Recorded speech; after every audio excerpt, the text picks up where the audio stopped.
நேயர்கள் அனைவருக்கும் கேஎஃப்எம் மீடியாவின் அன்பு வணக்கங்கள்.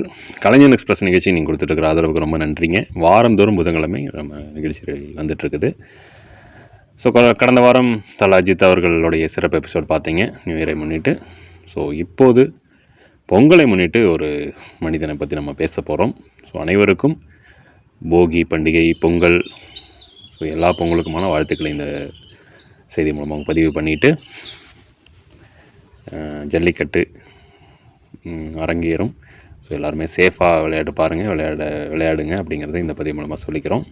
ஸோ இன்றைக்கி யாரை பற்றி நம்ம பேச போகிறோம் அப்படின்னா, நம்மளுடைய வாழ்க்கையில் அன்றும் சரி இன்றும் சரி நம்மளுடைய இன்பம் துன்பம் எல்லாத்துலேயுமே பகிர்ந்துக்கிட்ட ஒரு விஷயம் பார்த்திங்கன்னா இசை.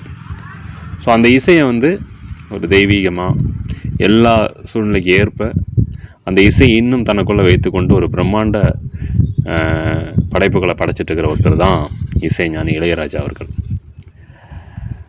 அவர் ஜூன் மாதம் 2ஆம் தேதி 1943ஆம் வருடம் தேனிக்கு பக்கத்தில் இருக்கிற பண்ணைப்புறத்தில் பிறந்தார். ஞான தேசிகர் அப்படிங்கிறது அவருடைய இயற்பெயர். அதுக்கப்புறம் ராசையாவாக மாறினார். அதுக்கப்புறம் தான் இசைஞானி இளையராஜாவாக உருவெடுத்தார் அப்படின்னு சொல்லலாம். 1961 1968 வரையும் இந்தியா முழுவதுமே அவருடைய சகோதரர்களை கூட்டிகிட்டு நாடகத்திற்கான கச்சேரிகள் 20,000க்கும் மேற்பட்ட கச்சேரிகள் பண்ணியிருக்காரு. லண்டனில் ட்ரினிட்டி காலேஜில் கோல்டு மெடல் வாங்கியிருக்காரு. தன்னுடைய இசையை அவர் கற்றுக்கிறதுல விட்டு வைக்கவே இல்லை. மேற்கத்திய இசை, அதுக்கப்புறம் கிராமத்து இசை இப்படிங்கிறத தேடி தேடி யாருக்கிட்ட எல்லாமே கற்றுக்க முடியுமோ அத்தனை பேர்த்துக்கிட்டையும் கற்றுக்கிட்டு தான் தன்னை ஒரு இசையமைப்பாளராக நிரூபிச்சிருக்காரு. படிப்பு அவர் கம்மினாலுமே அந்த இசை மீது அந்த தொழில் மேலே அவர் வைத்திருக்கின்ற ஆர்வம் அலாதியானதுன்னு சொல்லலாம். அதனால தான் அப்படிப்பட்ட இசையை நமக்காக படைத்து வழங்க முடிந்தது என்பதை இந்த தருணத்தில் நம்ம பதிவு பண்ணிக்கலாம். சரிங்களா? கிட்டத்தட்ட அன்னக்கிளி முதல் இன்று படைத்தலைவன் வரைக்கும் அவர் பயணம் பண்ண அந்த திரைப்படங்கள் எல்லாம் பார்த்திங்கன்னா ஒன்றுக்கு ஒன்றுமே வித்தியாசமாக இருக்கும். ஒன்றுக்கு ஒன்றுமே அந்த இசையை அவர் அந்த படத்துக்கு எவ்வளோ உருக்கமாக மென்மையாக கொடுக்க முடியுமோ அதெல்லாம் கொடுத்தனால தான் அந்த படங்கள் எல்லாம் இசையில் தத்ரூபமாக தனித்துவமாக தெரிஞ்சது அப்படின்னு சொல்லலாம். கண்டிப்பாக அன்னைக்கிளி படத்தை மறக்க முடியாது. 1976 தான் அவருடைய ஃபஸ்ட்டு படம் ரிலீஸ் ஆச்சு. அந்த படத்தில் ஜானகி அவருடைய குரலில் மச்சான பார்த்தீங்களா பாட்டு பட்டி தொட்டியெல்லாம் பறந்துச்சு. அதுக்கப்புறம் எப்படி இந்த கிராமத்து இசை அப்படிங்கிறத பல படங்களில் அவர் கொடுத்தாரு.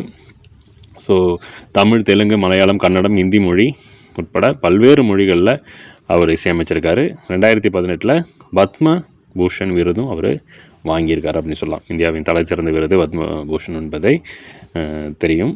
4 முறை தேசிய விருது அவர் வாங்கியிருக்காரு. பார்த்திங்கன்னா சாகர சங்கமம், சிந்து பைரவி, ருத்ரவீணை, பழசிராஜா, தாரதப்பட்டை போன்ற திரைப்படங்களுக்கு அவர் இந்த தேசிய விருது வாங்கியிருக்காரு. சரிங்களா? பல இயக்குனர்கள், ஸோ ஒன்றல்ல ரெண்டல்ல பல இயக்குனர்கள் பேர் சொல்லும். கே பாலச்சந்தர்லேருந்து பாக்யராஜ், ராஜகிரண் போன்ற எல்லாருக்கிட்டையுமே, மணிரத்னம் போன்ற பல, சுந்தர்சி போன்ற பல இயக்குனர்கள்ட்ட அவர் இசையமைச்சிருக்காரு. அதனால் நம்ம பல நடிகர்களையும் நம்ம சொல்லலாம். அன்றைய இதில் சிவாஜி கணேசன், ரஜினிகாந்த் முதல் கமலஹாசன், இப்போ வரைக்கும் உள்ள விஜயகாந்தருடைய பையன் பார்த்திங்கன்னா சண்முகம் பாண்டியன் அவர் வரைக்குமே யங்ஸ்டரை நல்லாவே கவர் பண்ணி அவரையும் கவர் பண்ணி அந்தந்த நடிகர்களுக்கான ஏற்ற இசையை அவர் வழங்கியிருக்கார் அப்படின்னு சொன்னால் மிகையாகாது. அந்த அளவுக்கு ரொம்ப முக்கியத்துவம் வகித்தவர். அந்த பாடல்களுக்கு ஏற்ற மாதிரி, அந்த சினிமாவுக்கு ஏற்ற மாதிரி இசையால் நெகிழ வைத்த ஒருவர் தான் நம்மளுடைய இசைஞானி இளையராஜா அவர்கள். கண்டிப்பாக அவருக்கு நம்ம இந்த டைமில் பாராட்டு தெரிவிச்சுக்கலாம். ஸோ 2025 தான் சமீபத்தில் தான் சிம்பொனி இசையை அரங்கேற்றினார். ஸோ வெளிநாடுகளில் போய் அந்த சிம்பொனி இசை அமைத்ததுக்காக நிறைய தலைவர்களும் நிறைய கலைஞர்களும் ஒரு பாராட்டியிருந்தாங்க அப்படின்னு சொல்லலாம். கண்டிப்பாக 2020க்கு மேலே தான் அவர் பார்லிமெண்ட்டில் நாடாளுமன்ற உறுப்பினர் ஆகிறாங்க. ஸோ நாடாளுமன்ற உறுப்பினர், பார்லிமெண்ட் அப்படிங்கும்போது அந்த கட்சி சார்ந்தாக நம்ம அவர்கிட்ட பேசவில்லை. அவர் ஒரு இசைத்துறை சார்ந்தவர். அந்த இசையை வடிவமாக கொடுத்ததுனால தான் அவரை நம்ம பற்றி பேசுகிறோம். ஸோ அவருடைய அந்த கட்சி உடன்பாடுக்கும் நமக்கும் எந்த சம்மந்தமும் கிடையாது. சரிங்களா? அவர் ஒரு மெம்பர் ஆஃப் பார்லிமெண்ட், அவ்வளோதான் அப்படிங்கிறத நம்ம இந்த பதிவு மூலமாக சொல்லிக்கிறோம். ஸோ அவர்களுக்கு 2 மகன், 1 மகள் தெரியும் உங்களுக்கு. கார்த்திக் ராஜா, யுவன் சங்கர் ராஜா, பவதாரணி. ஸோ பவதாரணி சமீபத்தில் தான் இறந்தாங்க. அது நெஞ்சை உருக்கிய சம்பவம்னு சொல்லலாம். அது பார்த்திங்கன்னா அவர் பேர்லேயே ஒரு இசை கல்லூரி ஒன்று ஆரம்பிச்சிருக்காரு அவர். ஸோ ஸோ அதையும் வந்து நடத்திட்டு வராங்க அப்படிங்கிறது சொல்லலாம். தன்னுடைய ஒவ்வொரு அசைவுலையும் ஒவ்வொரு நொடிப்பொழுதுலையும் இசையை பற்றியே சிந்தித்து கொண்டிருக்கக்கூடிய ஒருவர். ஸோ இன்றைக்குமே வந்து அவருடைய கான்சர்ட் போட்டால் அதுக்கான டிக்கெட்டுகள் விற்று தீர்ந்துடும். அந்தளவுக்கு வந்து ரொம்ப முக்கியமான ஒரு இசை கான்சர்ட் நடத்துவார் அவர் வந்து. ஸோ பல பாடகர்கள் அவர்கிட்ட பாடியிருக்காங்க. TMS, P Susheela, K J Yesudas, S P Balasubrahmanyam, Mano, Chitra, Sujatha, Swarnalatha, Hariharan, Unnikrishnan போன்ற பல்வேறு பாடகர்கள் இனியும் இருக்காங்க.